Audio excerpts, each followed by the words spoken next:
हाँ, मैं थोड़ा कहीं अपने काम में व्यस्त था तो इसलिए मैं क्लास नहीं ले पा रहा था।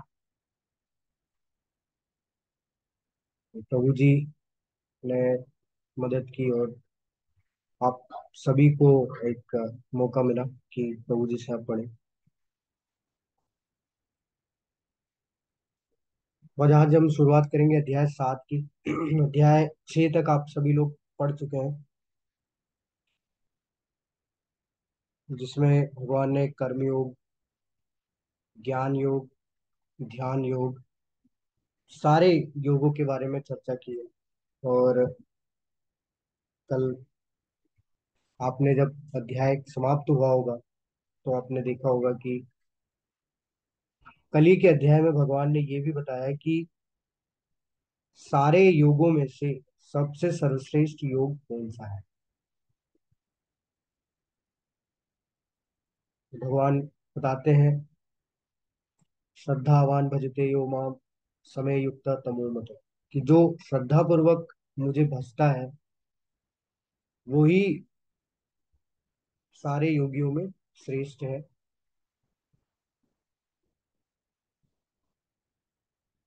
यही मेरा मत है।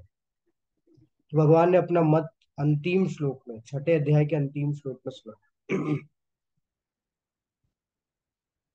भजता है मतलब क्या है? भजता है मतलब कि भज मतलब होता है सेवा का।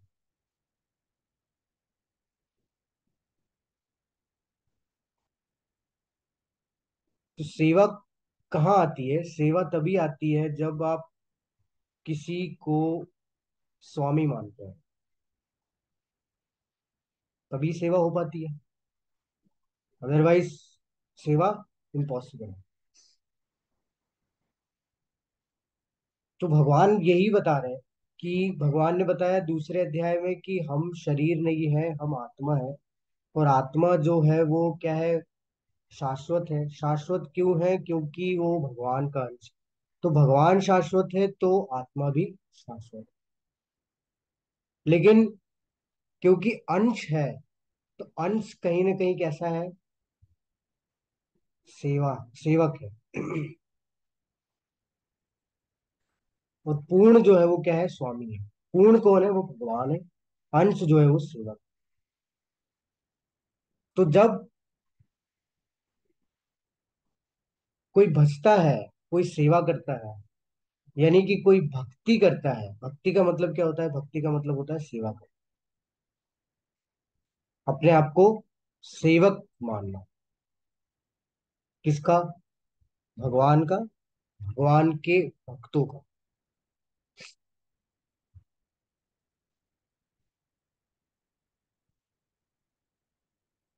वो जो व्यक्ति जो सेवा करता है, जो भक्ति करता है, वो सारे योगियों में सबसे सर्वश्रेष्ठ है। लेकिन ये वास्तव में भक्ति होती क्या है? भक्ति योग क्या होता है? कैसे इसको हम समझ सकते हैं? इसमें क्या करना होता है? अगर एक भक्त अगर कोई व्यक्ति बनता है तो उसके लक्षण क्या होते हैं? ये कहाँ मिलेगा? ये हमें मिलेगा बीच के 6 अध्यायों में। कौन से? 7 से लेके 12 तक। तो आप सभी को प्रभु जी ने बताया होगा, आप सभी लोगों को, कि जो भगवत गीता है उसको आचार्यों ने 3 भाग में विभाजित किया है: कर्म योग प्रधान, भक्ति योग प्रधान और ज्ञान योग प्रधान। तो जो पहले 6 अध्याय हैं वो कर्म योग प्रधान है, जिसमें कि भगवान जो है वो ज्यादातर, या बोल सकते हो कि ज्यादा से ज्यादा वो कर्म के बारे में चर्चा करते हैं। कर्म की प्रधानता के बारे में चर्चा। यानी कि कर्म के माध्यम से कैसे भगवान से जुड़ा जाए, उसकी जो है वो व्याख्या की गई है पहले के 6 अध्याय में। बीच के जो 6 अध्याय हैं वो वास्तविकता में इस पूरे भगवत गीता के जो उद्देश्य है, इस पूरे भगवत गीता का जो मर्म है उसको समझाते हैं, जो कि है भक्ति योग। अगर देखा जाए तो पूरी भगवत गीता ही भक्ति योग है, लेकिन इन 6 अध्यायों में भगवान ने उसका डिटेल में वर्णन किया है कि कैसे, मतलब बोला जाता है ना, डायरेक्ट तरीके से बताया है कि भक्ति होती क्या है, कैसे की जा सकती है। और अंतिम के जो 6 अध्याय आप अभी हम लोग पढ़ेंगे, आने वाले एक हफ्ते बाद, वो जो 6 अध्याय है वो ज्ञान के बारे में जो है भगवान उसमें चर्चा करते हैं। कैसा ज्ञान? वो ज्ञान जो कि हमें भक्ति करने के लिए सहायक है, उस ज्ञान के बारे में। तो आज का जो अध्याय है इसका नाम है ज्ञान विज्ञान ध्रुव।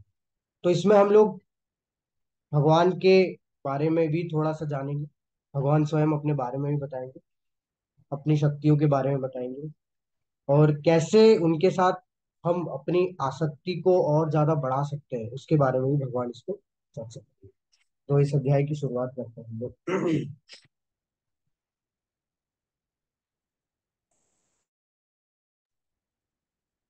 श्री भगवान उवाच मया सत्त्वमनः पार्थ योगं युञ्जं मदाश्रय असंशयं समग्रं मां यथा ज्ञास्यसि तच्छृणु। श्री भगवान ने कहा, हे प्रथापुत्र, अब सुनो कि तुम किस तरह मेरी भावना से पूर्ण होकर और मन को मुझ में आसक्त करके योगाभ्यास करते हुए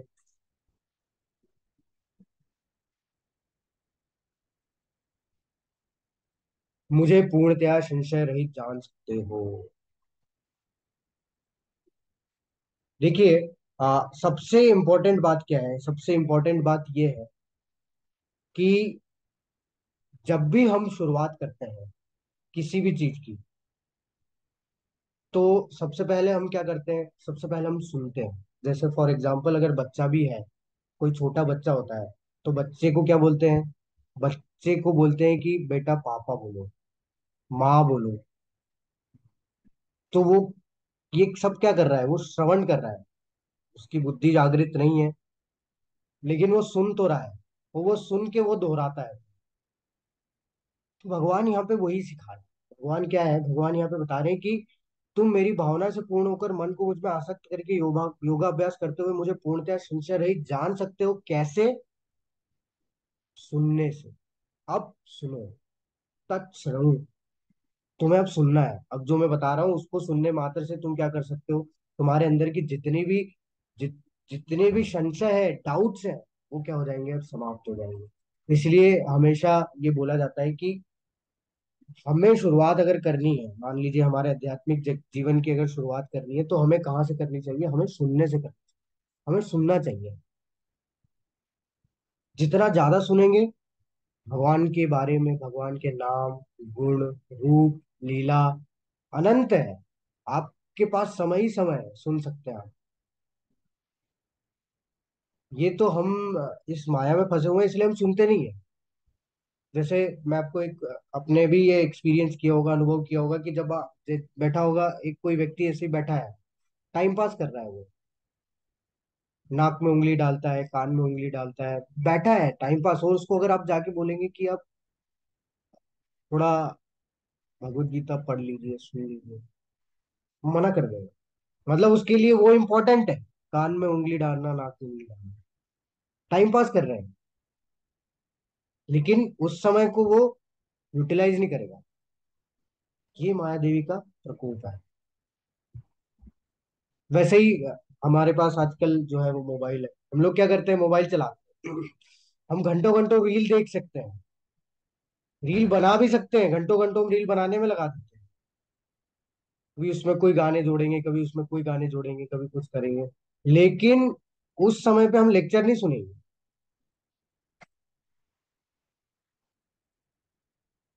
तो ये क्या है? ये अज्ञानता है हमारे अंदर, जो कि हम उसको उस अज्ञानता के कारण से वो कार्य नहीं कर पाते। तो इसलिए हमें क्या करना होगा? इसलिए हमें जबरदस्ती सुनना होगा। अगर हमारी थोड़ी सी भी आसक्ति है सुनने में, थोड़ा सा भी अगर हम लोग सुनने में रुचि रखते हैं, तो हमें शुरुआत करनी चाहिए सुनने से। जितना ज्यादा सुनेंगे उतना ज्यादा हमारे अंदर के संशय दूर होंगे।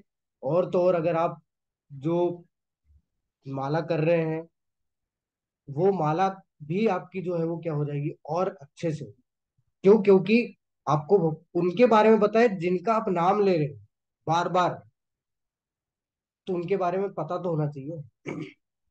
तो वही चीज भगवान बोल रहे हैं कि देखो, अब मैं जो तुम्हें बताने वाला हूँ, इसको तुम सुनने मात्र से तुम्हारी मेरे प्रति आसक्ति बढ़ेगी, मुझ में आसक्त होगे तुम, यानी कि मुझसे अटैच होने के लिए तुम कार्य कर पाओगे। और तुम्हारे अंदर के जितने भी डाउट है वो सब जो है समाप्त हो जाएंगे। प्रभुपाद जी बताते हैं इस 7वें अध्याय के बारे में कि ये जो 7वां अध्याय है इसमें कृष्ण भावनामृत की प्रकृति का विशद वर्णन हुआ है। कृष्ण समस्त ऐश्वर्यों से पूर्ण है और वे इन्हें किस प्रकार प्रकट करते हैं इसका वर्णन इसमें हुआ है।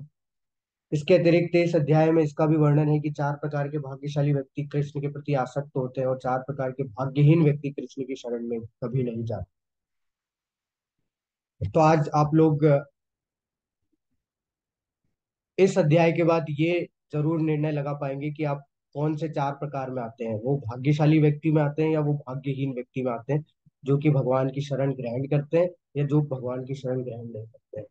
तो वो कौन से 4 प्रकार के व्यक्ति होते हैं जो भाग्यशाली होते हैं, वो कौन से 4 प्रकार के व्यक्ति होते हैं जो भाग्यहीन होते हैं, उनके बारे में भगवान स्वयं जो है बताएंगे आज। और भगवान अपनी शक्तियों के बारे में बताएंगे जिससे कि हम उनकी क्या कर सकते हैं, अनुभूति कर सकते हैं, उनसे अपने उनके प्रति हमारी आसक्ति को हम बढ़ा सकते हैं।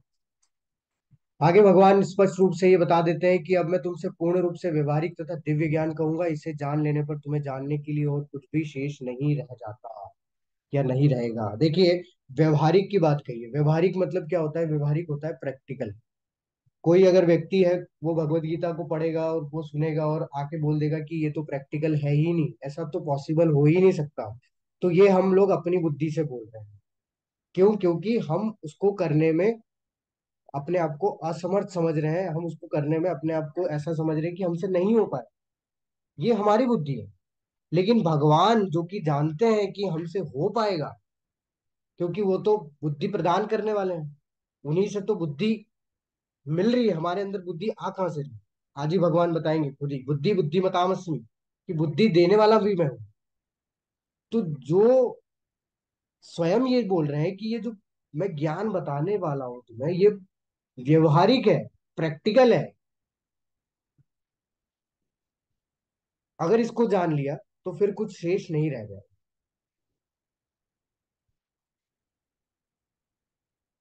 तो जब भगवान स्वयं इसको बोल रहे हैं कि ये पूर्ण रूप से व्यवहारिक है। अब अब अगर आप देखेंगे तो बहुत सारे ऐसे ग्रंथ आपको मिलेंगे, मतलब अलग अलग धर्मों के। और हर एक धर्म में जो ग्रंथ होते हैं,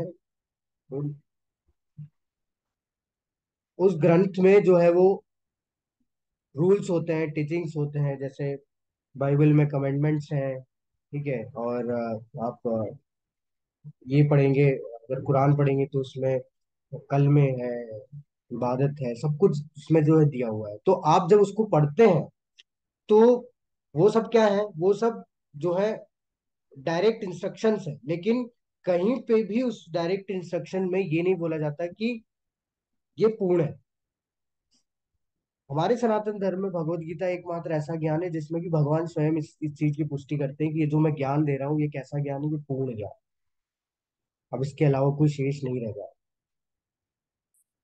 ये कौन बोल सकता है जो पूर्ण हो सकता है? तो ईशोपनिषद इसकी व्याख्या करता है कि भगवान जो है वो परिपूर्ण है। ओम पूर्णमदः पूर्णमिदं पूर्णात् पूर्णमुदच्यते, आपने भी सुना होगा, ये बहुत जगह यूज किया जाता है। पूर्णस्य पूर्णमादाय पूर्णमेवावशिष्यते। तो भगवान बोलते, उसमें बताया जा रहा है भगवान के बारे में कि भगवान पूर्ण है, परिपूर्ण है। मतलब कि अ, जैसे होता है ना कि एक गिलास में से अगर पानी निकाल लेंगे तो वो गिलास खाली हो जाए। लेकिन भगवान के साथ वो कॉन्सेप्ट नहीं होता है। भगवान के साथ ऐसा है कि अगर उनसे भगवान अपने आप को अगर अनंत में भी विस्तारित कर लेना, इनफाइनाइट में भी विस्तारित कर ले, तो भी वो इनफाइनाइट ही रहेंगे। ये भगवान की शक्ति है। भगवान हमेशा पूर्ण रहते हैं, कभी आधे नहीं हो जाते कि भगवान ने अब 4 अवतार ले लिए तो अब भगवान अब बच गए 1/4, नहीं। तो भगवान जब पूर्ण है तो भगवान से जुड़ी हुई हर वो चीज, वो सो भी क्या होगी? पूर्ण होगी। तो भगवान से, भगवान की वाणी भी कैसी है? पूर्ण है। तो भगवान के द्वारा दिया गया ज्ञान भी कैसा है? वो पूर्ण है। इसलिए भगवान इस चीज के बारे में यहाँ पे बताते हैं कि ये जो ज्ञान है ये प्रैक्टिकल है और ये पूर्ण है, इसमें कुछ शेष रह नहीं जाता। आगे भगवान बताते हैं, देखिए क्या होता है कि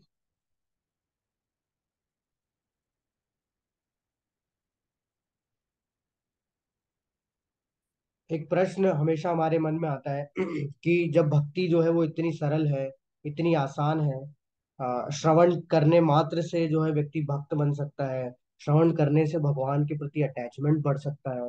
तो हर कोई ये श्रवण क्यों नहीं करता, हर कोई ये क्यों नहीं कर पाता? इतनी इजी चीजें हैं, इतना इजी सब कुछ है, प्रोसेस है, और कुछ करना नहीं है, कोई नियम नहीं है, इतने हार्ड एंड फास्ट कोई नियम नहीं है। थोड़ा सा अगर प्रयास करेंगे तो उसको जो है आप अपने जीवन में एक हिस्सा बना के, अपने जीवन का एक हिस्सा बना के आप अपना जीवन व्यतीत कर सकते हैं। वो नियम इतने कोई कठिन नियम नहीं है। फिर भी कोई व्यक्ति करना नहीं चाहता, फिर भी कोई व्यक्ति नहीं करते, बहुत कम ऐसे व्यक्ति हैं जो कि इस चीज में लगते हैं। आप खुद अपनी क्लास का ही एक एग्जांपल ले लीजिए। जब मैं शुरुआत किया था इस क्लास की तो 170 समथिंग, 150 या 170 के अराउंड भक्त लोग इसमें आए थे, ज्वाइन किए थे। लेकिन आज की स्थिति क्या है? सिर्फ 49 या 50, अराउंड 50, 50 के लगभग जो है भक्त बच गए। और आगे आते आते पता नहीं ये 50 में से 25 हो जाए, कुछ नहीं बोल सकते। तो ये होता है, ये क्यों होता है? भगवान उसका उत्तर दे रहे हैं। मनुष्याणाम सहस्रेषु कश्चित यदति सिद्धे यततामपि सिद्धानाम कश्चित माम वेत्ति तत्त्वतः। भगवान बता रहे हैं कि कई हजारों मनुष्यों में से कोई एक सिद्धि के लिए प्रयत्नशील होता है, और इस तरह सिद्धि प्राप्त करने वालों में से बिरला ही कोई मुझे वास्तव में जान पाता है। तो भगवान बता रहे हैं कि हजारों हजारों लोग आते हैं। देखिए, रजिस्ट्रेशन किया होगा इस क्लास के लिए, इस भगवत गीता कोर्स के लिए कई करीब करीब 2-3 हजार लोगों ने रजिस्टर किया होगा, ग्रुप में ज्वाइन भी हुए होंगे। लेकिन क्लास कितने लोग आए? शुरुआत में कुछ 200 लोग आए। फिर वो जैसे ही अगली क्लास आई उसमें 170 हो गए। फिर जैसे जैसे क्लास बढ़ती गई बढ़ती गई बढ़ती गई, 100 हुए, 30 हो गए, और सॉरी 100 हुए, 90 हो गए, 80 हो गए, बच गए 50। अब ये और आगे बढ़ती जाएगी, क्लास बढ़ती जाएगी, तो मान लो ये 30 हो जाए, 25 हो जाए, 20 हो जाए। तो भगवान यही बता रहे हैं कि हजारों हजारों लोग होते हैं जो कि प्रयास करते हैं, तो लेकिन उन प्रयास करने वालों में से भी कुछ ही लोग होते हैं जो कि क्या करते हैं, एक स्टेप आगे बढ़ते हैं। उन एक स्टेप आगे बढ़ाने वालों में से भी कुछ ही लोग होते हैं जो एक स्टेप और आगे बढ़ाते हैं। मतलब कि अंततोगत्वा कोई एक ही होता है, या कोई विरले ही होते हैं उनमें से जो कि मुझे जान पाते हैं। और जो जान पाते हैं वो वास्तव में कौन है? वो वास्तव में कंसिस्टेंटली जो लगे हुए हैं, जिनकी आसक्ति भगवान से हो रही है, वही होते हैं जो कि प्रयास करते रहते हैं।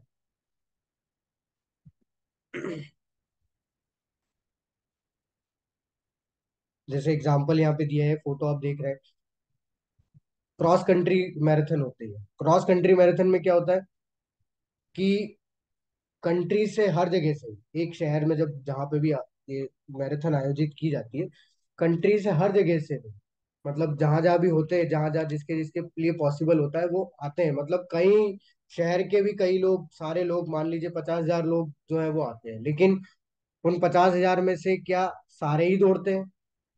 नहीं, भागते भागते कोई एक ही जीतता है, अंत में कोई एक ही जो है वो विनर होता है। या कुछ ही है जो जो क्या करते हैं कि वो रेस को पूरा कर पाते हैं, और उन रेस में से, उन कुछ में से जो रेस को पूरा करते हैं उसमें से कोई एक ही होता है जो जीतता है, एक दो ही होते हैं। तो वैसा ही है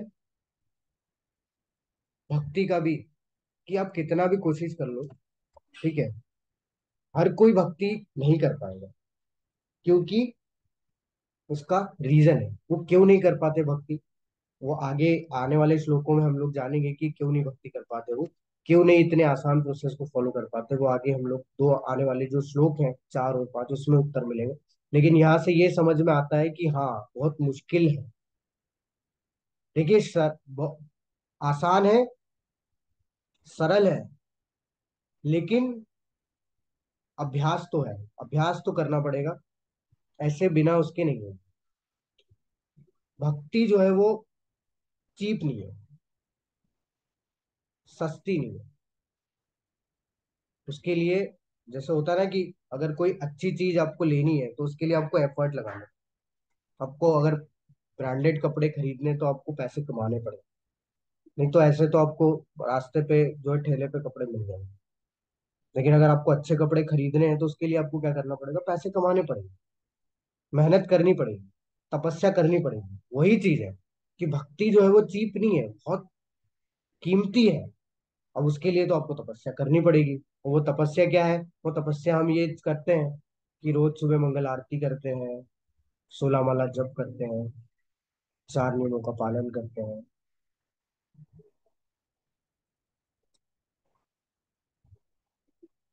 तो ये तपस्या है, और ये तपस्या थोड़ी सी हमें करनी होती है, तभी तो हमें उसकी वैल्यू पता लगेगी, और जब वो मिलेगा हमें, तब उसका हम लोग जो है वो पूरी तरीके से आनंद उठा पाएंगे। अब आगे बढ़ते हैं कि क्यों ये जो चार, सॉरी, क्यों ये जो हर कोई भक्ति नहीं कर पाते, उसका रीजन है क्या है, भगवान बताते हैं। भूमिरापो नलो वायु खम मनो बुद्धि रेवच अहंकार इति यम में भिन्ना प्रकृति सदा पृथ्वी जल अग्नि वायु आकाश मन बुद्धि तथा अहंकार, ये 8 प्रकार से विभक्त मेरी भिन्न प्रकृतियां हैं। और इसके अलावा हे महाबाहु अर्जुन, इनके अतिरिक्त मेरी एक अन्य पराशक्ति है, जो उन जीवों से युक्त है जो इस भौतिक अपरा प्रकृति के साधनों का विदोहन करते हैं। विदोहन करना यानी यूज। तो यहाँ पे भगवान बता रहे हैं दो शक्तियों के बारे में। दो शक्तियां कौन सी है? एक तो है बाहरी शक्ति और एक है अंदर की, आंतरिक शक्ति। भगवान की दो शक्तियां होती है। तो यहाँ पे भगवान बता रहे हैं जो बाहरी शक्ति है, जिसको हम बोलते हैं अपराशक्ति। अपराशक्ति क्या है भगवान की? भगवान बता रहे हैं ये पृथ्वी जल अग्नि वायु आकाश, मन बुद्धि और अहंकार, ये 8 मेरी बाहरी शक्तियां हैं। अब देखिए हमारे कोई बता सकता है हमारे कितने शरीर होते हैं? यानी आत्मा जो है वो कितने शरीरों से ढका हुआ है? किसी को याद हो? कोई प्रयास करना चाहता हो? हरे कृष्णा प्रकाश प्रभु जी।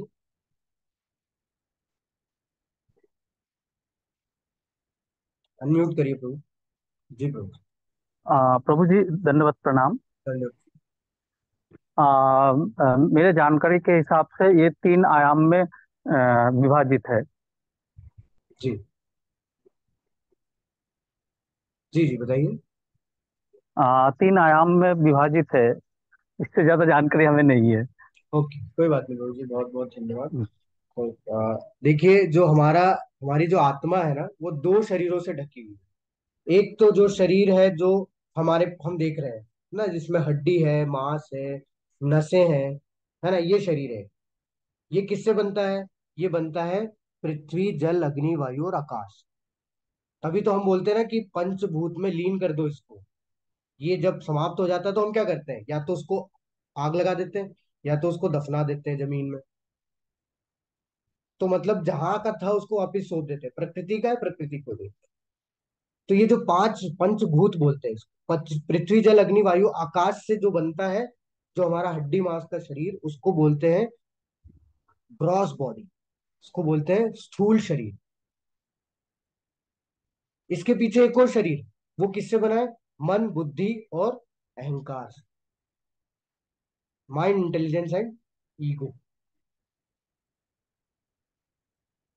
इससे भी एक शरीर बना हुआ है, वो नहीं दिखता हमें।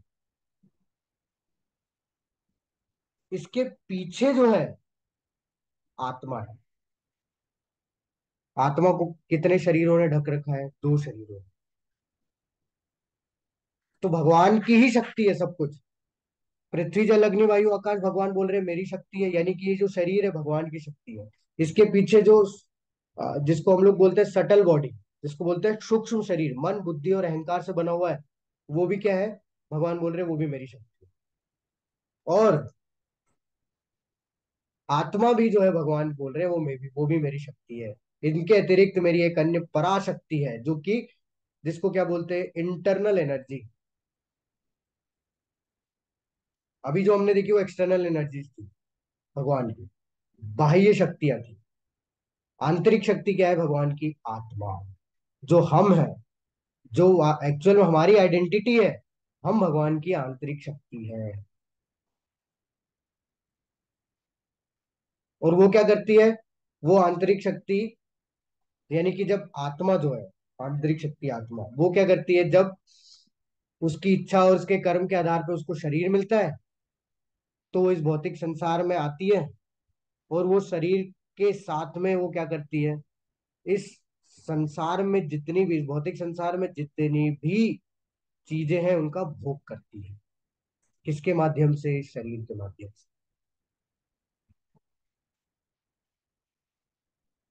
जैसे होता है क्या है? क्यों होता है ये? क्योंकि हम अपने एक्चुअल आइडेंटिटी को भूल चुके हैं कि मैं शरीर नहीं हूं, मैं आत्मा हूं। लोग बोलते हैं ना कि यार ये शरीर मिला है, क्या माला जप कर रहे हो तुम? क्लब लब जाओ, थोड़ा एंजॉय करो। इसके बाद पता नहीं शरीर मिले ना मिले। अगर कोई फिलॉसफी की दृष्टि से अगर ये सुनेगा या देखेगा, तो बोलेगा कि ये कितना फिलोसॉफिकल बातें करता है, वाह, इसको इतना ज्ञान है कि अभी एंजॉय कर ले, पता नहीं आगे शरीर मिले ना मिले। लेकिन क्या ये शरीर एंजॉय करने के लिए मिला है? नहीं। यही तो हमें नहीं पता। क्या ये शरीर हमें क्लब जाने के लिए मिला है, पार्टी करने के लिए मिला है, और जितना भी हम भोग कर रहे हैं यहाँ पे, वो करने के लिए मिला है? नहीं। क्यों? ये क्यों कर रहे हैं हम? क्योंकि हम भूल चुके हैं कि एक्चुअल में हम कौन है। होता क्या है, जैसे मैं आपको एक एग्जांपल देता हूँ। एक एक चील, चील को देखा आपने? चील को, चील क्या करती है? वो आसमान से यानी बादलों से भी ऊपर उड़ सकती है। उसके पास ये पावर होती है। लेकिन जब चील के बच्चे को आप चूजों के साथ रखेंगे, किसके साथ? जो मुर्गी के बच्चे होते हैं जो कि उड़ नहीं सकते, उनके साथ रखोगे, तो चील का बच्चा जो है वो अपनी आइडेंटिटी भूल जाता है। वो इतना घुल मिल जाता है उन चूजों के साथ कि वो भूल ही जाता है कि वो चील है, कि वो बहुत ऊपर तक, मतलब बादलों से भी ऊपर उड़ सकता है।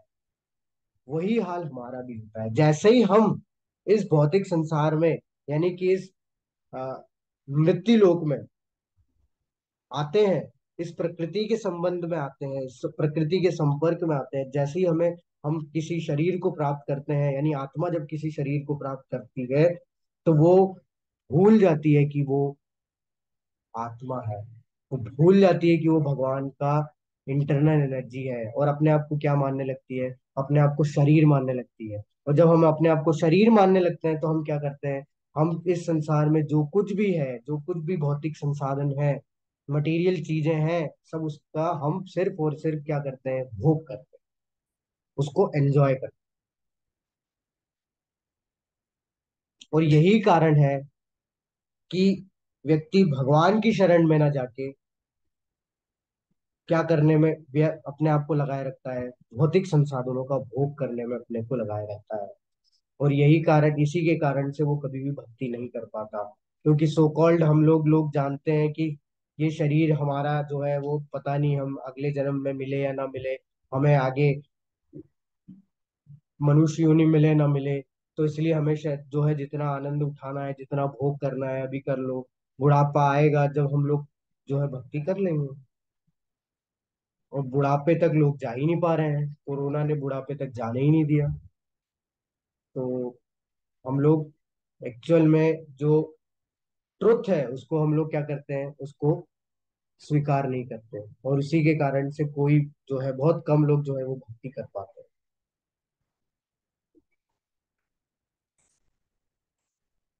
आगे भगवान बताते हैं, सारे प्राणियों का उद्गम इन दोनों शक्तियों में से, उन दोनों शक्तियों में है। इस जगत में जो कुछ भी भौतिक तथा आध्यात्मिक है, उसकी उत्पत्ति तथा प्रलय मुझे ही जानो। हे धनंजय, मुझसे श्रेष्ठ कोई सत्य नहीं है। जिस प्रकार मोती धागे में गुथे रहते हैं, उसी प्रकार सब कुछ मुझ पर आश्रित है। भगवान यहाँ पे बता रहे हैं कि जो कुछ भी है इस भौतिक संसार में या आध्यात्मिक संसार में, मान लीजिए, वो सब किसके? इन दोनों शक्तियों से ही है। जो कुछ भी हम देख रहे हैं यहाँ पे, वो सब कुछ किससे है? वो सब इन दोनों शक्तियों के संयोजन से ही है। जो उत्पन्न हुआ, इन दोनों शक्तियों के अलावा कुछ भी नहीं। तो सब कुछ जो है वो क्या है, भगवान की शक्ति है। तो भगवान कण कण में, भगवान एक एक एटम में है, जो कि हम देख भी नहीं सकते।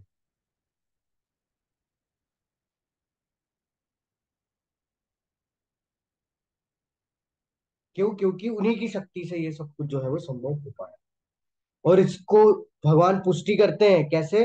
भगवान बोलते हैं कि हे धनंजय, मत्तः परतरम न अन्यत् कश्चिदस्ति धनंजय। हे धनंजय, मुझसे श्रेष्ठ कोई और सत्य नहीं है।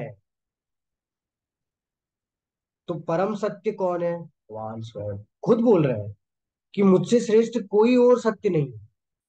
मतलब कुछ भी नहीं है भगवान से श्रेष्ठ। और कैसे भगवान के ऊपर सब लोग आश्रित है, भगवान उदाहरण दे रहे हैं कि जैसे हम लोग मोतियों की माला पहनते हैं, तो मोती तो हमें दिखाई देते हैं, लेकिन मोती किस पे टिके हुए होते हैं वो दिखाई नहीं देते। वो क्या है? वो धागा है। तो अगर धागा काट देंगे तो मोती बिखर जाएगा। तो वही स्थिति हमारी भी है कि भगवान धागे के समान है और हम सब मोती है। हम किस पे आश्रित है? उस भगवान के ऊपर आश्रित। अगर हमारा कनेक्शन भगवान से टूट गया तो हम बिखर जाएंगे, और वही हुआ है। इस भौतिक संसार में हमने क्या किया? भगवान से अपना कनेक्शन तोड़ लिया। और हम क्या कर रहे हैं अब? पागलों जैसे भाग रहे हैं। किसके पीछे? सुख प्राप्त करने के पीछे, हैप्पीनेस के पीछे। हमें किसी ने बोल दिया कि ज्यादा पैसा कमाने से आपको खुशी मिलेगी। हम लोग चले गए, पूरा दिन रात दिन गधे जैसा मेहनत कर रहे हैं क्योंकि हमें ज्यादा पैसे मिलेंगे तो हम खुश हो जाए। लेकिन भगवान ने, सॉरी, अर्जुन ने पहले ही अध्याय में बता दिया कि भगवान, इस युद्ध को जीतने पे मुझे तीनों लोक क्यों ना मिल जाए, तीनों लोकों का मैं राजा क्यों ना बन जाऊं, फिर भी मैं ये युद्ध नहीं करूंगा, क्योंकि इसमें मुझे कोई आनंद नहीं दिखता। तो हमें ये नहीं पता चलता कि हैप्पीनेस में, यानी कि सुख में और कंफर्ट में अंतर है, जमीन आसमान का अंतर है। पैसा हमें कंफर्ट देता है, पैसा हमें हैप्पीनेस नहीं देता।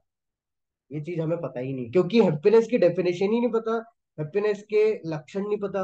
हैप्पीनेस में आदमी हैप्पी होता है तो कैसा होता है ये नहीं पता हमें। तो हमें लगता है कि पैसा मिलने से हम लोग हैप्पी हो जाएंगे, हमें लगता है कि क्लब जाने से हम लोग हैप्पी हो जाएंगे, हमें लगता है कि हम शराब पियेंगे तो बहुत खुश होंगे, हमें लगता है कि हम सिगरेट पियेंगे तो बहुत खुश होंगे। लेकिन अल्टीमेटली सब सब से क्या मिलता है? सब से दुख ही मिलता है। क्योंकि ये सब चीजें क्या है? ये सब चीजें भौतिक चीजें हैं।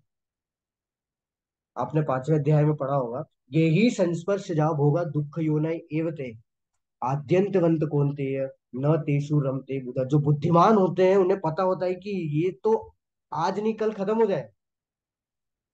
पैसा क्या है? कितना कमा लेंगे आप? मिलीनियर बिलीनियर बन गए मान लीजिए, और आपकी मृत्यु हो गई। अब वो मिलीनियर बिलीनियर वाला जो पैसा आपने कमाया था वो क्या करेगा? या तो सरकार उसको यूज करेगी, या कोई तीसरा ही आदमी यूज करेगा, या चोर ले जाएंगे, कुछ भी होगा। लेकिन आपने क्या किया? आपके साथ गया वो पैसा? नहीं गया। आपने उस पैसे से सिर्फ और सिर्फ कंफर्ट कमाया, हैप्पीनेस नहीं कमाया। पैसा हैप्पीनेस नहीं देता।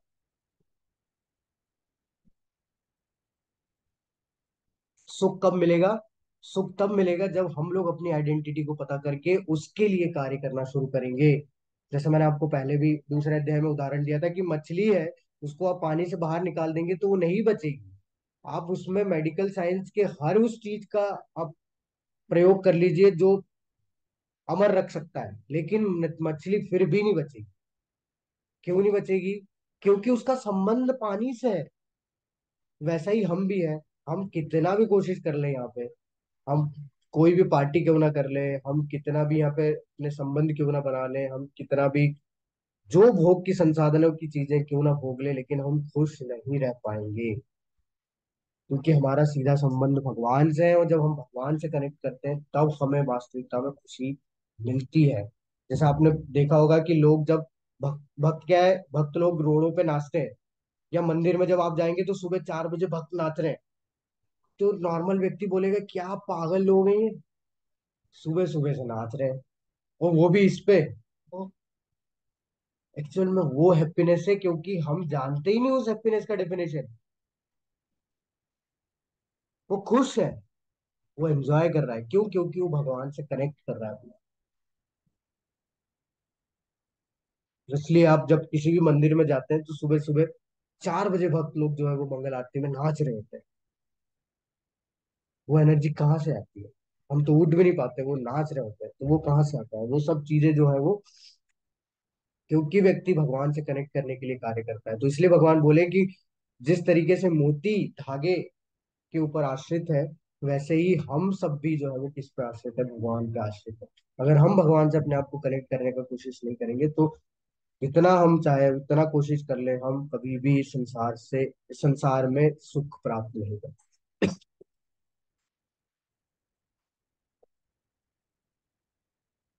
अब भगवान आगे अपनी शक्तियों के बारे में बताएंगे। क्यों बताएंगे अपनी शक्तियों के बारे में? इस भौतिक संसार में अपनी शक्तियों के बारे में बताएंगे। क्यों बताएंगे? क्योंकि हम भगवान का भगवान की अनुभूति कर सके, भगवान को एक्सपीरियंस कर सके, अनुभव ले सके कि ये भी भगवान की बनाई चीज है। इसमें भी कैसे हो सकता है ये पॉसिबल? होता है ना, कई बार हमारे दिमाग में क्वेश्चन आता है। जैसे फॉर एग्जांपल एक बहुत ही अच्छा सीरियल आता है, मैं उसका नाम भूल रहा हूँ। बहुत अच्छी मूवी है। बहुत पहले मैंने कहीं देखी थी, या फिर मैंने उसके बारे में सुना था। शायद वो नेटफ्लिक्स पे है या कहीं पे है, किसी से मैंने सुना था, कभी मैंने देखी होगी, मुझे अभी याद आ रहा है वो एग्जाम्पल। उसमें एक लड़का होता है, वो नास्तिक होता है, एथीस्ट है वो भगवान पे बिलीव नहीं करता है। लेकिन जब वो पढ़ता है, वो पढ़ने में बहुत इंटरेस्ट लेता है, तो हर चीज को पढ़ रहा होता है। वो जब पढ़ता है तो ये सब नेचर देखता है, ये सब देखता है। और एक समय वो फिजिक्स का बुक पढ़ता है, जिसमें कि वो सारे प्लैनेट्स के बारे में पढ़ता है, कि हर प्लेनेट जो है वो एक अपने कांस्टेंट स्पीड से घूम रहा है। हर प्लेनेट के बीच में ग्रेविटी है, फोर्स है, अलग अलग लेवल पे ग्रेविटी होती है। और वो सब ये पढ़ने के बाद ये सब सोचता है, और सोचने के बाद वो एथीस्ट, वो जाके अपनी माँ को बोलता है कि माँ, जो ग्रेविटी की वैल्यू है, आपको याद होगी, 9.81 मीटर पर सेकेंड स्क्वायर। अगर इसमें, मतलब बहुत और भी है पॉइंट में, अगर आप जाएंगे तो इस अगर इसमें से एक भी पॉइंट ऊपर नीचे हो गया तो पूरा सिस्टम बिगड़ जाए। लेकिन कितना प्रिसाइज सिस्टम है कि एक भी पॉइंट इधर उधर नहीं होता। तो ये जो क्रिएशन है, इसके पीछे कोई तो क्रिएटर है, वो एथीस्ट है। अब आप समझ सकते हैं कि कौन इतना प्रिसाइजली बनाएगा, कितना प्रिसीजन कहाँ से आएगा। हम लोग तो कितनी बार जो है, आप देख सकते हैं कितने साइंटिस्ट है, कितने लॉ चेंज हो गए, लेकिन एक भी लॉ आज तक ऐसा नहीं है स्टेबल है। बस पढ़ रहे हैं उसको। हाँ, साइंस है, क्योंकि साइंस के हिसाब से प्रूव हो रहा है। लेकिन वो सब रिसर्च में आ रहा है ना, सर्च में नहीं आ रहा है। वो सर्च क्यों नहीं कर पा रहे? क्योंकि सर्च करने इतनी बुद्धि हमारी है ही नहीं। तो बस वही चीज, इस संसार में ऐसी ऐसी चीजें हैं। क्या कर सकते हैं? उन सब चीजों से अनुभूति कर सकते हैं हम लोग भगवान की। भगवान बताते हैं, रसोम अपसु कौन्ते भस प्रभास्मि शशि सूर्यो प्रणव सर्व वेदेषु शब्द खे पौरुषम वसु। भगवान बताते हैं, हे कुंती पुत्र, मैं जल का स्वाद हूँ, सूर्य तथा चंद्रमा का प्रकाश हूँ, वैदिक मंत्रों में ओंकार हूँ, आकाश में ध्वनि हूँ तथा मनुष्यों में सामर्थ। भगवान क्या बता रहे हैं कि कैसे मेरी अनुभूति कर सकते हो? कि अगर तुम जब पानी पी रहे हो, तो जो पानी का स्वाद है, अब आप लोग बोलेंगे स्वाद तो आता नहीं है, लेकिन जब किसी को स्वाद आएगा, वो भगवान की अनुभूति कर सकता है कि ये जो पानी का स्वाद कहाँ से आया हो। तो भगवान उसके बारे में बता रहे हैं कि हाँ, भगवान ने बताया 7वें अध्याय के 8वें श्लोक में कि पानी के स्वाद में मैं हूँ, मैं जल का स्वाद हूँ। अब जो सूर्य और चंद्रमा है, सूर्य और चंद्रमा का विशेष गुण क्या है? विशेष गुण है उनके प्रकाश। तो जो सूर्य और चंद्रमा का प्रकाश है, हम उससे अनुभूति कर सकते हैं भगवान की, कि ये भगवान ने बोला है कि प्रभास्मि शशि सूर्य, कि मैं सूर्य और चंद्रमा का प्रकाश। प्रणव सर्व वेदेषु, हम कोई भी वैदिक मंत्र क्यों ना ले, उसमें ओमकार ध्वनि होती है। तो ओमकार भगवान बोल रहे हैं कि वो मैं हूँ। तो हम जब भी ओम बोले तो हम भगवान की अनुभूति कर सकते हैं। शब्द खे पौरुषम रसु। खे मतलब होता है पृथ्वी, आकाश। तो इस आकाश में भगवान बोल रहे ध्वनि। अब जैसे मैं बोल रहा हूं, आप सुन पा रहे हैं, मैं आपके कान में तो नहीं बोल रहा हूँ, लेकिन आप कैसे सुन पा रहे हैं?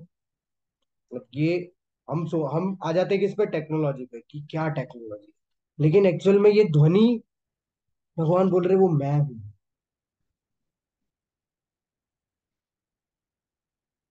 और पौरुषम रसू, मनुष्यों में सामर्थ्य जो है भगवान बोल रहे हैं।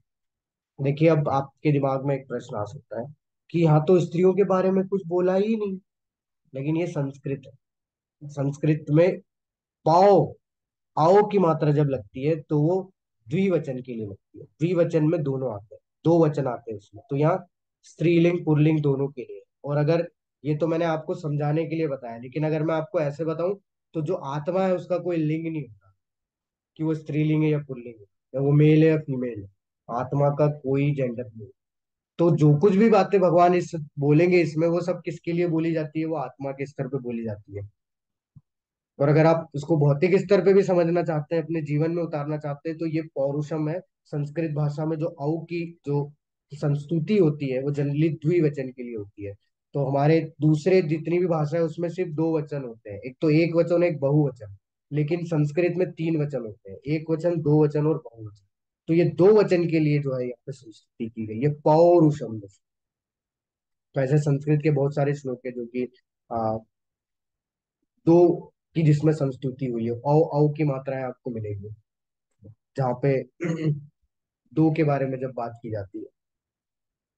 राम कृष्णो नतोस्मि, श्लोक आता है जिसमें बोला जाता है कि राम कृष्णो नतोस्मि, कि राम और कृष्ण दोनों को। अब राम और कृष्ण में बलराम जी भी आ जाते हैं, और कृष्ण और राम जी आ जाते हैं, कृष्ण।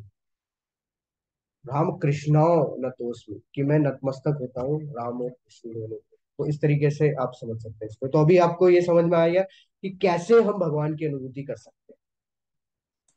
आगे भगवान और बताते हैं। जो भी 8 से लेके 11 तक के श्लोक है उसमें भगवान यही बताते हैं। भगवान क्या बताते हैं? कि इस पानी का स्वाद मैं हूँ, उससे मेरी अनुभूति कर सकते हो। चांद और सूरज में जो उसका विशेष गुण है, रोशनी, आकाश, उसका प्रकाश, उससे मेरी अनुभूति कर सकते हो। वैदिक मंत्रों में ओमकार से, ईथर यानी कि इस पृथ्वी, इस आकाश में, ध्वनि से, आदमी के योग्यता, यानी कि पौरुषम रसो, भी हमने देखा कि हमारे पास अगर जो योग्यता है वो भी कहाँ से आ रही है, वो भी भगवान की दी हुई शक्ति है। पृथ्वी में सुगंध, तो इसका एग्जाम्पल बहुत बहुत बहुत सिंपल सा एग्जाम्पल है कि बारिश के मौसम में हम देखते हैं ना कि एक मिट्टी की अलग खुशबू आती है। तो वो, उससे हम लोग अनुभूति कर सकते हैं कि वाह, भगवान बोले हैं कि इस पृथ्वी में मैं सुगंध हूँ। आग की, आग का जो सबसे विशेष गुण होता है, उसकी तपस होती है, उसका हीट होता है। तो उससे अनुभूति की जा सकती है। सभी तपस्वी का तपस्या, सभी में अस्तित्व, सभी के अस्तित्व में मूल बीज, जैसे पेड़ जब आता है वो कहाँ से आता है? वो बीज से आता है। तो वो मूल बीज से हम लोग भगवान की अनुभूति कर सकते हैं। और मैंने अभी बताया बुद्धि बुद्धिमताम अस्मि, कि सारे बुद्धिमानों की बुद्धि कहाँ से आ रही है, भगवान बोल रहे हैं। और सारे शक्तिशाली में, पुरुषों में जो शक्ति है, कौशल है, तेज है, वो कहाँ से आ रहा है? तेजस तेजस विनाम हम, जो तेज है वो भी भगवान से है।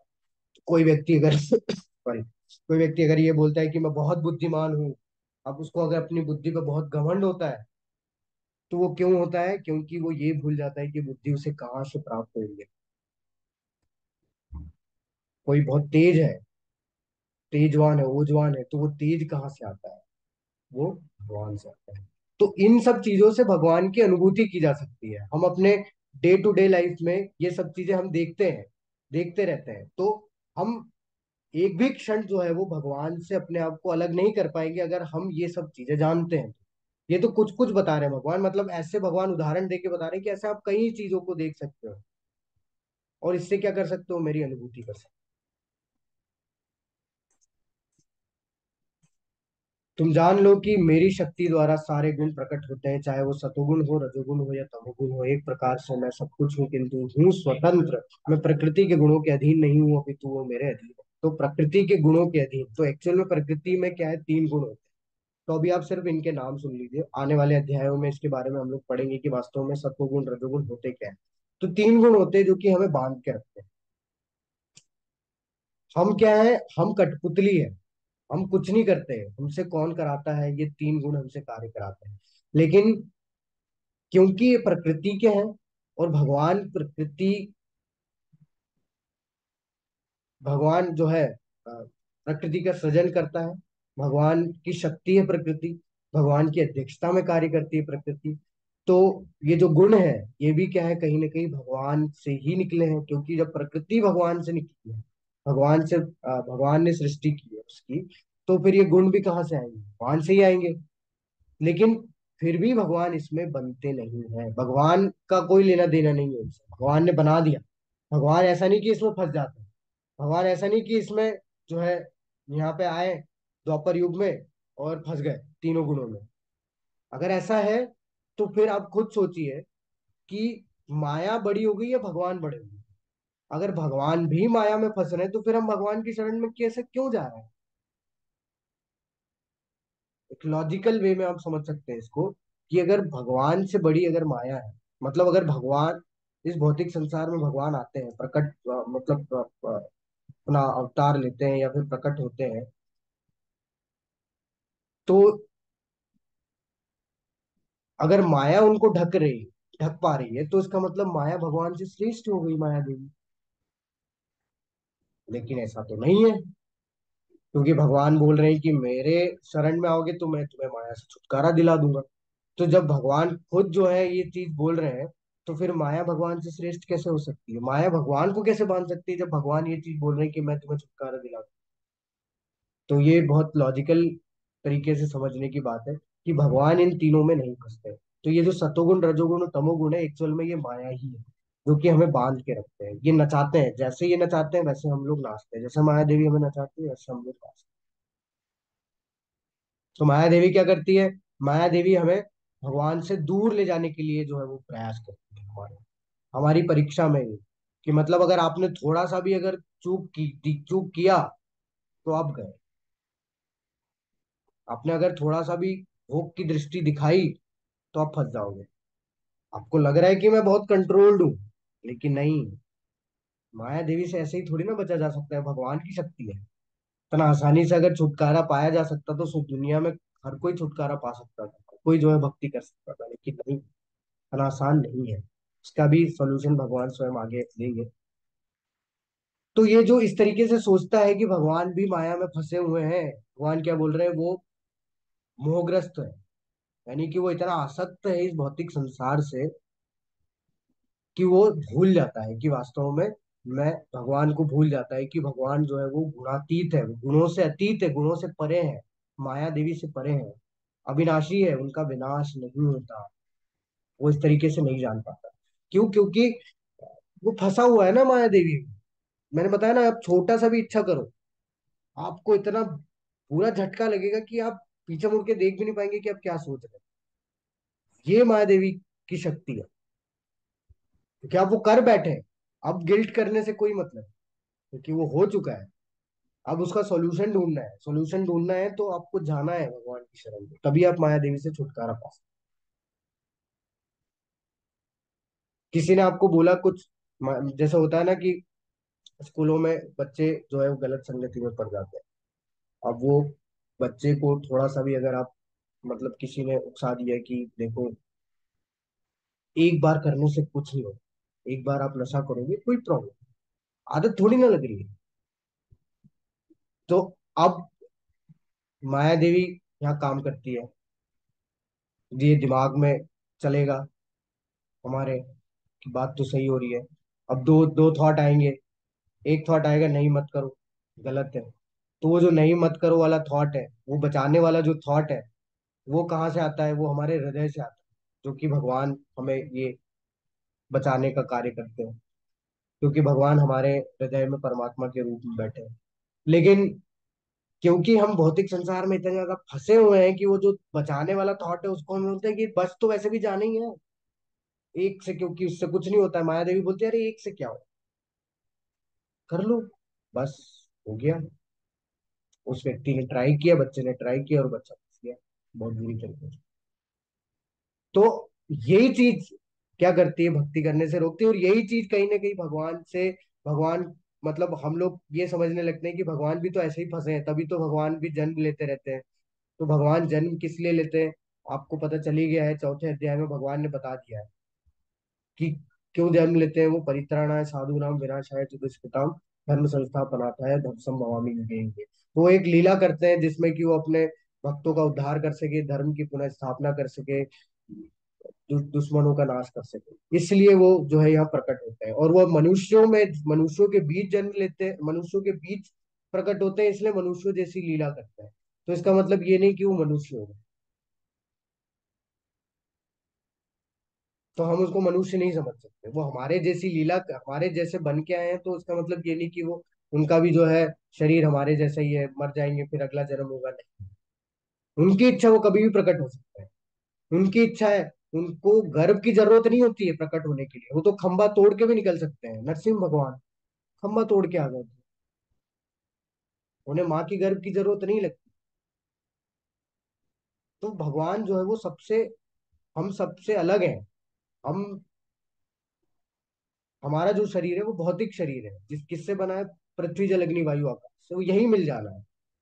भगवान का शरीर सच्चिदानंद है, भगवान के पास हड्डी मांस नहीं है। भगवान का पूरा शरीर जो है वो सच चित और आनंद, तीन चीजों से बना हुआ है। एक सत, यानी कि इटर्नल है भगवान, चित पूर्ण ज्ञानी है, ज्ञान का भंडार है, और आनंद का स्रोत है, सोर्स है, परमानेंट हैप्पीनेस का सोर्स। इनसे बना हुआ है भगवान का शरीर।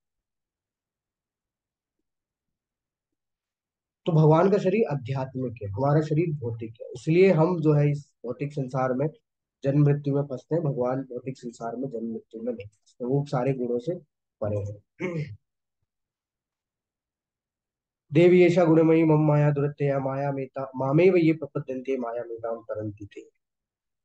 देखिए, अभी तक मैं जो आपको बता रहा था कि माया में फंसे हुए व्यक्ति कैसे निकल पाएंगे, तो भगवान खुद बोल रहे हैं, भगवान स्वयं इस चीज को स्वीकार कर रहे हैं कि देवी येषा गुणमयी मम माया दुरत्यया। भगवान बोल रहे हैं कि ये जो जो माया देवी है, ये मेरी शक्ति है,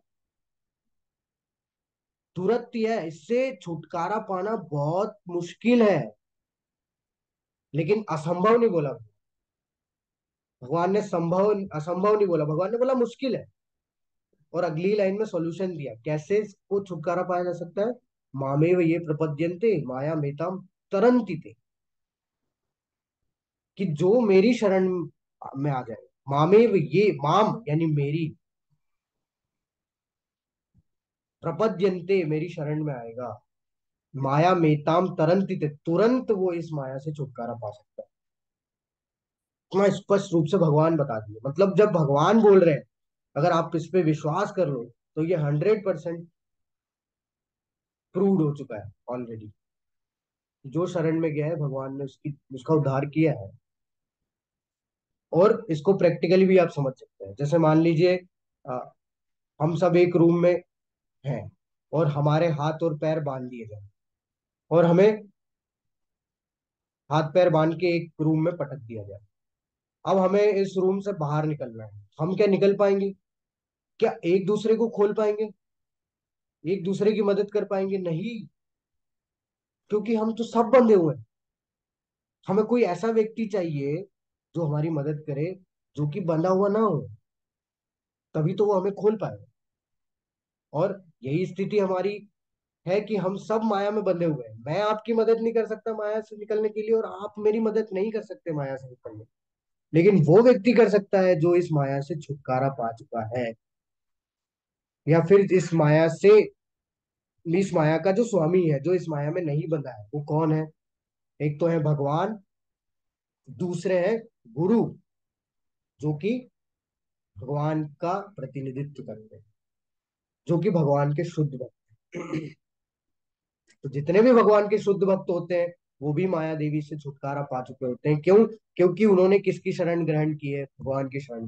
और भगवान बोल रहे हैं कि अगर जो मेरी शरण ग्रहण करेगा उसका मैं उसको मैं माया से निकाल दूंगा, वो तुरंत निकल जाएगा, उसको कोई और कुछ दूसरा कुछ करने की जरूरत नहीं है। तो इसलिए हमें समझना होगा कि हम इस भवसागर में, इस भौतिक सागर में हम फंसे हुए हैं। तो हमें बचाने के लिए एकमात्र व्यक्ति है जो कि भगवान है। और भगवान की शरण में जब तक हम नहीं जाएंगे तब तक हम लोग इसमें फंसे रहेंगे, माया देवी हमें परेशान करती रहेगी। माया देवी से अगर हमें पॉजिटिव चीजें चाहिए तो भी हमें भक्ति करनी पड़ेगी। क्योंकि माया देवी पॉजिटिव चीजों में तभी हेल्प कर पाएगी जब हम भक्ति करेंगे, जब कुछ पॉजिटिव करेंगे। अगर हम नेगेटिव करेंगे तो माया देवी उसको एक्सेलरेट करती है, उतना ही हम गलत करते जाएंगे और वो इतना खतरनाक जाल है कि आदमी उसमें फंसता चला जाता है, फंसता चला जाता है, फंसता चला जाता है, और फिर वो कभी निकल नहीं पाता। चार प्रकार के व्यक्ति जो कि भगवान की शरण ग्रहण नहीं करते हैं, उनके बारे में हम जान लेते हैं। और समय हो चुका है तो उसके बाद हम इस कक्षा को यहीं समाप्त करेंगे, फिर कल इससे कंटिन्यू करेंगे। तो चार प्रकार के व्यक्ति जो भगवान की शरण ग्रहण नहीं करते, वो कौन से चार प्रकार के व्यक्ति हैं? भगवान बोल रहे हैं, नवाम दुष्कृतिनो मूढ़ा प्रपद्यन्ते नराधमा माया माया प्रतिज्ञाना आसुरम भाव आश्रिता। चार तरीके के व्यक्ति कौन से हैं? एक तो है नवाम दुष्कृतिनो। दुष्कृतिनो यानी कि जो गलत कार्यों में कर दुष्ट है, लगे रहे। पहला जो बोला भगवान ने, जो निपट मूर्ख है, मूढ़ा। भगवान स्पष्ट रूप से बोल रहे हैं, मूढ़ा। मूढ़ा यानी मूर्ख हो। नराधमा, मनुष्यों में अधम। माया अपरित ज्ञाना, जिसका माया द्वारा ज्ञान हर लिया गया है। आसुरम भाव आश्रित, आसुरी स्वभाव वाले। ये चार, एक तो मूर्ख, एक नराधम, एक माया द्वारा जिसका ज्ञान हर लिया गया है, और चौथे जो है वो आसुर नास्तिक। अब मूर्ख कौन है? तो आप तात्पर्य पढ़ेंगे, बुक पढ़ेंगे, यथारूप पढ़ेंगे, प्रभुपाद जी ने बहुत अच्छे से इन चारों कैटेगरी को समझाया है। तो मूर्ख कौन है? मूर्ख वो जो गधे जैसे काम करते रहते, जिन्हें पता है कि भगवान है, जो भगवान के अस्तित्व को स्वीकार करते हैं, जिन्हें पता है मंदिर भी है, भगवान भी है, सब कुछ है, लेकिन वो सो कॉल्ड इतना बिजी है अपनी लाइफ में कि वो कभी भगवान की शरण में जा ही नहीं पाते। अपने काम में लगे रहते हैं, मेरा परिवार, मेरा पैसा, मेरा ये, मेरा वो, मेरा ये सब, बस दिन रात वही। एक गधे जैसे, गधा जैसे काम नहीं करता है। गधा क्या करता है? गधा अपने मालिक का दिन रात काम सेवा करता है। क्यों?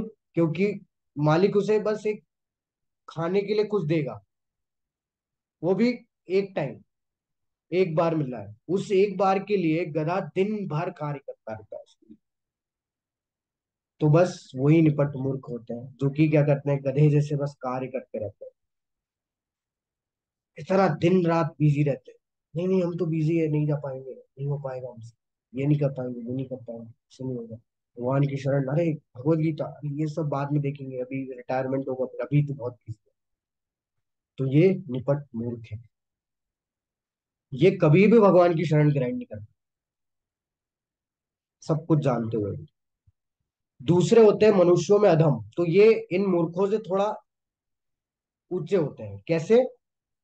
ये इतने गधों जैसा काम नहीं करते, ये भी जानते हैं भगवान के अस्तित्व को, जानते हैं मंदिरों को जानते हैं, लेकिन ये गधों जैसा काम नहीं करते। ये क्या है, बढ़िया अपना आराम फरमाते हैं। जैसे उदाहरण मैं आपको देता हूँ, राजनीतिक वाले जो लोग हैं, ठीक है, ये इस तरीके की, इस कैटेगरी में हम लोग देख सकते हैं, उसको रख सकते हैं कि उनके पास सब ऐशो आराम होता है, मतलब कि सारे नौकर होते हैं, काम करने वाले सब कोई होता है, लेकिन फिर भी ये लोग क्या है, भगवान की शरण में नहीं।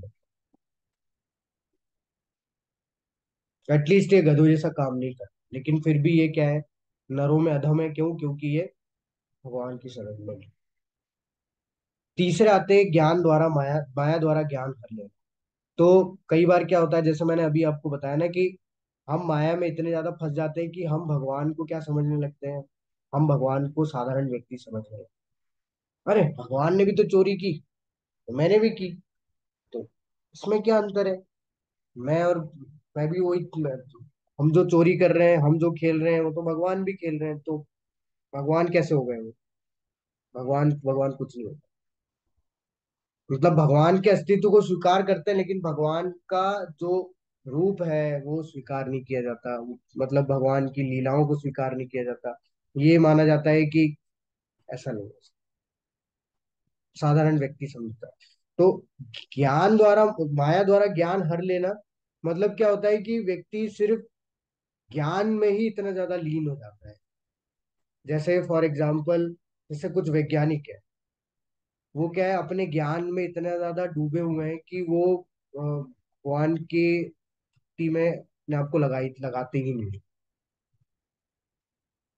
या भगवान की शरण में जा ही नहीं पाते, क्योंकि वो ज्ञान से इतना ज्यादा अटैच हो चुके हैं। पूरा दिन रात अपना रिसर्च में लगे रहते हैं। कवि हो गए कुछ,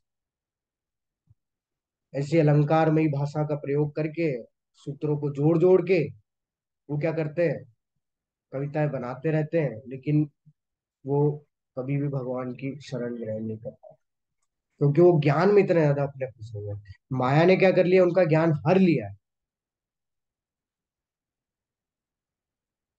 जो वास्तविकता में उन्हें होना चाहिए।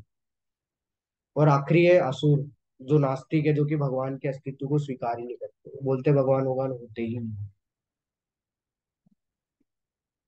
जैसे रावण हो गया, हिरण्यकश्यप हो गया, हम ही भगवान है। वो असुर है। तो ये चार प्रकार के व्यक्ति कभी भी भगवान की शरण ग्रहण नहीं कर पाते। तो समय हो चुका है, तो मैं इस कक्षा को यहीं समाप्त करूंगा। इसके बाद हम लोग देखेंगे कि वो चार प्रकार के व्यक्ति कौन है जो कि भगवान की शरण ग्रहण करते हैं। कल के सत्र में हम लोग इसको समझने का प्रयास करेंगे। हरे कृष्णा। अगर आपका कोई प्रश्न है